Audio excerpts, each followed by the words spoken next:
Hey guys, we're here to meet Jason Segel. We got Tina here and Jonna. We met him before and he's really nice. And we're gonna meet him again for a third book.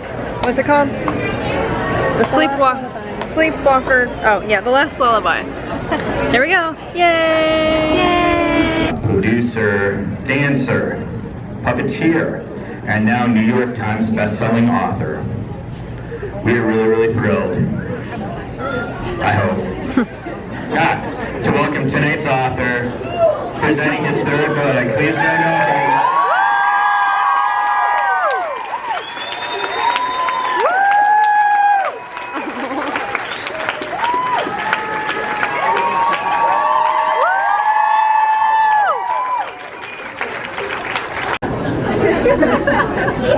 It's like Jason Segel and Seth Rogen reunited. I knew it. I cried myself to sleep. Well, welcome back. So it's been 2 years, and now your third book. The 2 years have been kinder to one of us. No, I'm just saying, I didn't know, I wasn't talking about me. I just didn't know it's a stress of being famous. You need to teach yourself how to write. The only way you're going to make it, being as weird as you are, is if you write your own material. So he taught me about comedy, he taught me how to write, and he said, go write something. And the first thing that I wrote was nightmares. I wrote it as a script to be done. If you read the first book, all the nightmare characters are meant to be played by my Freaks and Geeks friends. So you can do some mix and match in there. Mr. Medusa, as a matter of fact, was meant to be Seth Rogen. So anyways, it then sat around for a while, and nobody was making it as a movie. It sold to a movie studio, and they weren't making it. And then I had this experience when I was making The Muppets, where when those kids would meet Kermit, up to like 10, 11, 12-year-old kids, they never once looked at Kermit's friend. It really blew my mind. They looked right at Kermit and had a conversation with him, even though Kermit's friend was standing there and talking, and his mouth was moving at the same time.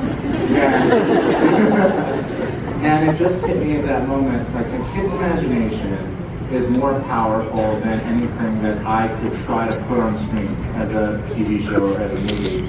And so I wanted to turn that story over to kids and let them imagine it however they want it.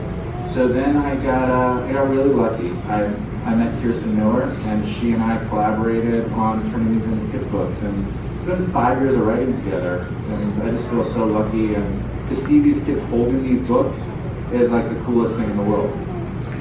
That's great. He really came through with Charlie specifically in his journey, that he's fleshed out, and there's a real sense of earnestness to it. And yeah, well, I mean, look, the truth of my life is that I had Muppet posters on my walls until I was 25, 26 years old. And when I was given my first opportunity to make a movie, which was a big R-rated comedy, I tricked everyone and ended it with a lavish Dracula movie. You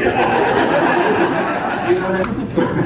But when I was young, I was really painfully shy. That's why I started acting, not because I loved acting, but my parents enrolled me in an acting class at 10 years old to get me to like be more vocal and stuff like that. And you get there, when you get to an acting class at 10 years old, you realize you're surrounded by a lot of other people whose parents have the same idea. It's like a room full of weirdos, which was great, because I had heard the Muppets say a bunch of weirdos make a family. And that notion has like stuck with me my whole life. As soon as I got to that acting class, I felt like, oh, here's my family. As soon as I got to Freaks and Geeks, I looked around like, oh man, a bunch of weirdos make a family. And we all felt that way. When that show got canceled, I don't know if you noticed, but like in the 5 years after that, when we all started writing movies, we're all in each other's movies. And it was because we weren't going to let anybody fall to the wayside.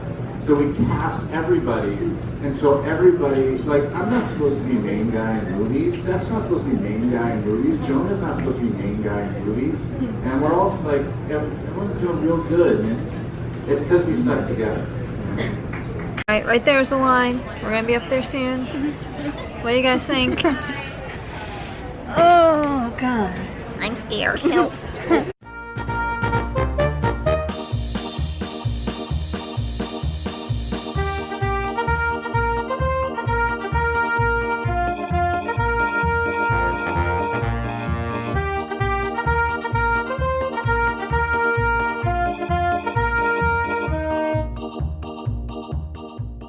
Alright, we are at IHOP right now. We just finished with the Jason Segel thing.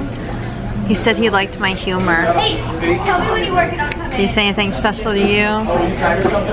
What did you say to him? That I'm reading the story with Sora, and he was actually kind of excited about that. And I told him I'd have to get his audiobook because it's taking too long. Tell him about the title. Yeah, and then I told him that Sora didn't like the title of the book.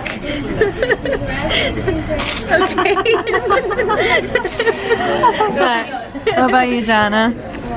I said thanks for coming to Cincinnati, and he said he was gonna go get some chili because he loved it here. So we decided to come get pancakes instead of stalking him around the skylines of Cincinnati. But then I suggested that he read A Monster Calls because Nightmares reminds me of that story, and I think that he would really like it. He said he was going to read it next, so I'm going to find a way to track him down and make sure that he did in fact read it next. I didn't get this on film, but he told a story about how he... Oh, okay. No, you're fine. Oh, actually, can I not have any eggs with it? Yeah, do you want the combo or do you just want the crepes? Just the crepes by themselves. Okay. Yeah. That was all on video. He peed his pants in a magic shop at Disneyland one time. That was pretty funny. And an old lady was blamed for it. I wish I got it on film. But that's okay. Alright, any final words? That was fun. That was worth it. He's doing teen books next too. Any final words? Are you on there? Yeah. Okay. I want to marry him. I'm gonna find a way. Me too. Sorry, Mike. Bye.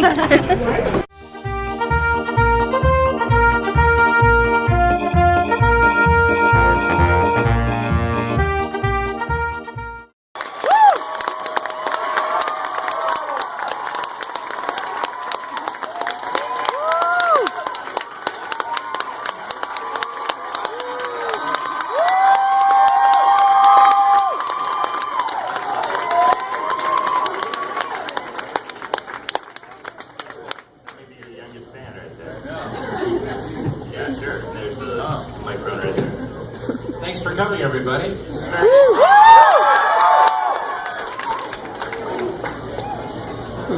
odd to be greeting you like I'm Evita. That's actually my favorite part. Is it? It's sort of coming down the stairs. Yeah, totally. Feeling the suspense. So one of us is incredibly famous, and the other one is Jason Segel. That's right. So thank you for coming. Thank you. This is so cool. It's my first time here. Well, in Cincinnati, In Cincinnati, yeah. And you said it right. Yeah. My first time in Cincinnati. So, congratulations on the book. Thank you very much. I've read it. It's spectacular. How many people here have finished it already? No, that's impossible. You finished it already? Right? All right. Wow. Thanks a lot. Yeah, I know most of you are getting it today. Yeah, I would imagine. It only came out on Tuesday. That's amazing. He's been working on it. Yeah. So, how many of you saw Jason on Stephen Colbert? And,